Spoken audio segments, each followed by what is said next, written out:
de la filtration, qui est un processus complètement passif, se basant sur la sélection des molécules en fonction de leur taille, on passe à la réabsorption et à la sécrétion rénale qui a lieu le long du tubule urinaire. Ce qu'il faut savoir, c'est que 90% du filtrat ne va pas être éliminé et excrété à l'extérieur. Seulement 1% de tout ce qui a été filtré va être excrété sous forme d'urine. Les 99 vont être réabsorbés. Donc, le long de son cheminement dans les voies tubulaires, l'urine primitive va connaître une série d'opérations, soit de réabsorption qui va se faire de la lumière tubulaire vers la lumière du capillaire sanguin. Et ceci à travers la cellule de la paroi tubulaire avec sa membrane apicale et sa membrane basolatérale et du milieu interstitiel. La sécrétion a lieu dans le sens inverse, c'est-à-dire de la lumière du capillaire sanguin vers la lumière tubulaire, toujours en transitant à travers le milieu interstitiel et la cellule de la paroi tubulaire. Parfois, la sécrétion a lieu même au sein de la cellule tubulaire, c'est-à-dire que les substances sont synthétisées par les cellules tubulaires et sont sécrétées au niveau de la lumière tubulaire, ce qui va constituer la composition de l'urine définitive.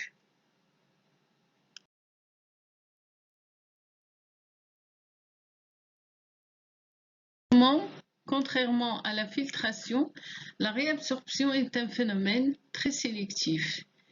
Les molécules ne sont pas réabsorbées de la même façon.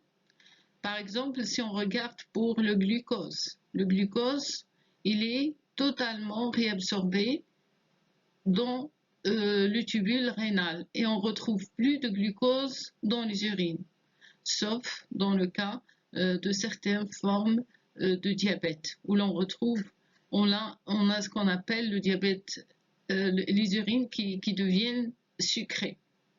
Bon, ça c'est à part, c'est dans un cas pathologique, mais dans le cas normal, il n'y a pas de sucre, il n'y a pas de glucose dans les urines.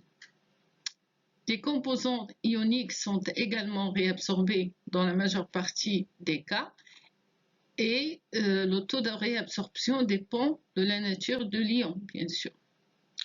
L'urée, presque 50% réabsorbé et les 50% presque dans les alentours de 50% sont excrétés par les voies urinaires.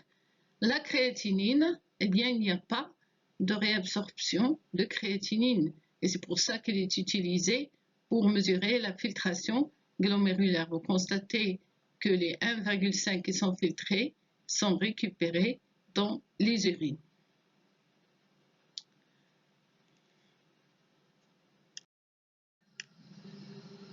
Si on regarde la distribution des processus de filtration, de réabsorption et de sécrétion le long du néphron, eh bien, on va constater que la filtration a lieu essentiellement au niveau de la capsule de Bowman. Au niveau du tubule contourné proximal ont lieu la majeure partie des opérations de réabsorption. Ainsi, 80% d'eau filtrée sont réabsorbées à ce niveau, en plus du glucose, du bicarbonate, des acides aminés et la majeure partie du sodium. La réabsorption continue dans l'once de La, mais c'est surtout pour un but de concentration et de dilution urinaire. Ces deux processus qui ont lieu aussi bien au niveau du tubule contourné proximal et de l'once de La se font sans aucun contrôle externe, aucun contrôle hormonal. Par contre, si on passe au tubule contourné distal et au canal collecteur, là où se produit l'ajustement du volume et de la composition définitive de l'urine, notamment sa teneur en eau et en sodium, elle se fait sous contrôle hormonal par deux hormones, l'ADH et l'aldostérone, respectivement. Il se produit une régulation très fine de l'équilibre acido-basique par la sécrétion des protons H+.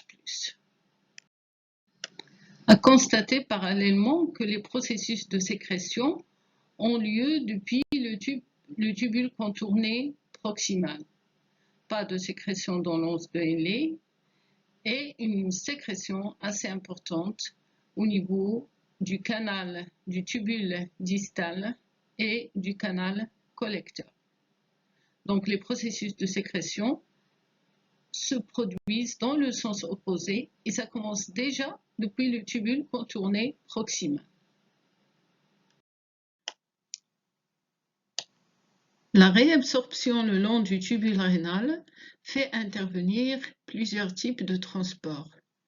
Les transports passifs qui se font par diffusion simple ou facilitée selon des gradients de concentration ou des gradients de potentiel électrique ou des pressions osmotiques, spécialement pour l'eau. Ces transferts tubulaires passifs empruntent deux voies. La voie transcellulaire à travers la membrane apicale étant du côté du tubule ou de la lumière du tubule rénal, le cytoplasme et la membrane basolatérale qui est du côté du tissu interstitiel qui existe entre le tubule rénal et le capillaire sanguin, des cellules épithéliales. La deuxième voie, c'est la voie paracellulaire.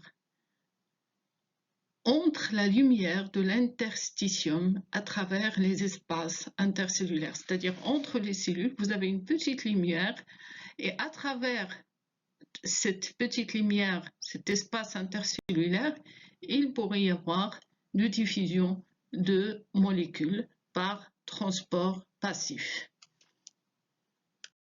Dans le cadre des mécanismes des transports qui se produisent le long du tubule rénal, nous avons le transport actif. Ça, c'est très connu. Le transport actif est un mouvement d'une substance contre son gradient de concentration. Il nécessite de l'énergie.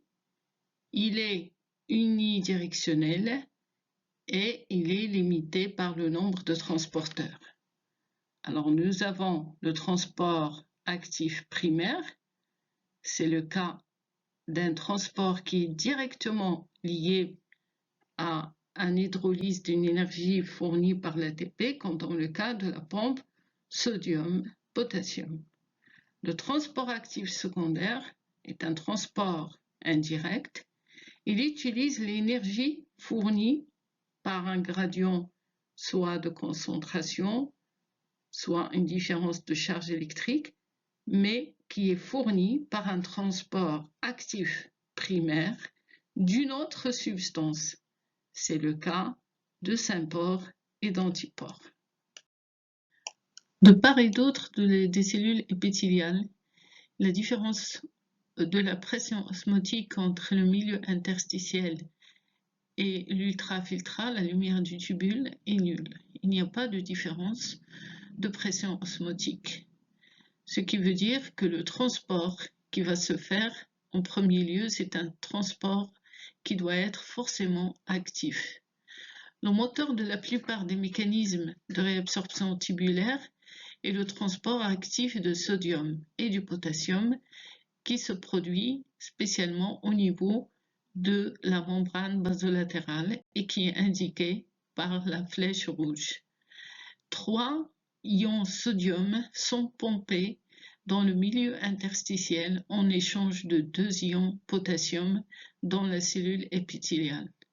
Il en résulte une accumulation de sodium dans le milieu interstitiel et une diffusion facilitée vers la lumière des capillaires sanguins, ce qui est indiqué par la flèche verte. De l'autre côté, au niveau de la membrane apicale de la cellule épithéliale, le gradient de concentration créé par la pompe sodium-potassium au niveau de la cellule épithéliale fait qu'il y a une diminution de la concentration de sodium par rapport à la lumière tubulaire.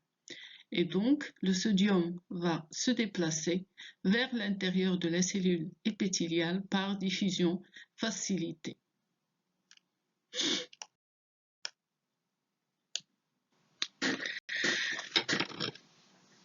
La réabsorption du glucose se fait par ce qu'on appelle le transport actif secondaire.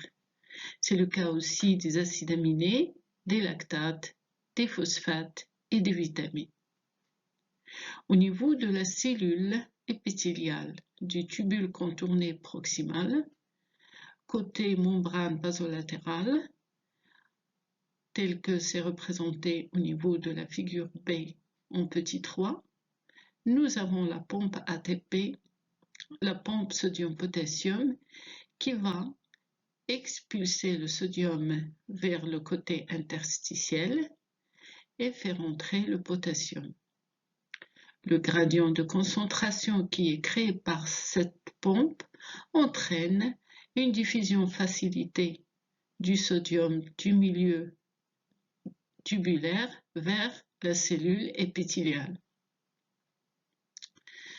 Ce sodium qui va diffuser seul tel que nous l'avons vu précédemment par diffusion facilitée, ou bien il va entraîner avec lui d'autres molécules telles que, dans ce cas-là, comme on a donné l'exemple, c'est le glucose, par ce qu'on appelle un sympore.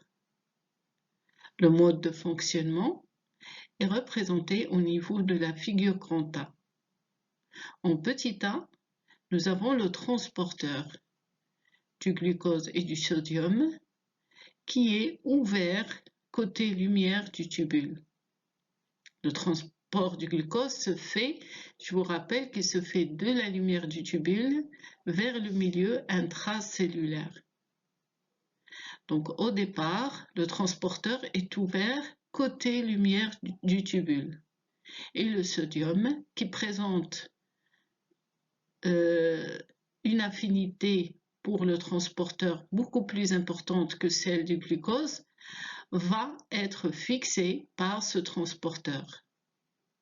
La conséquence, c'est le changement de conformation qui va augmenter l'affinité du transporteur vers le glucose et qui va ainsi être fixé en deuxième lieu après le sodium, ce qui est représenté au niveau de la figure A, petit b.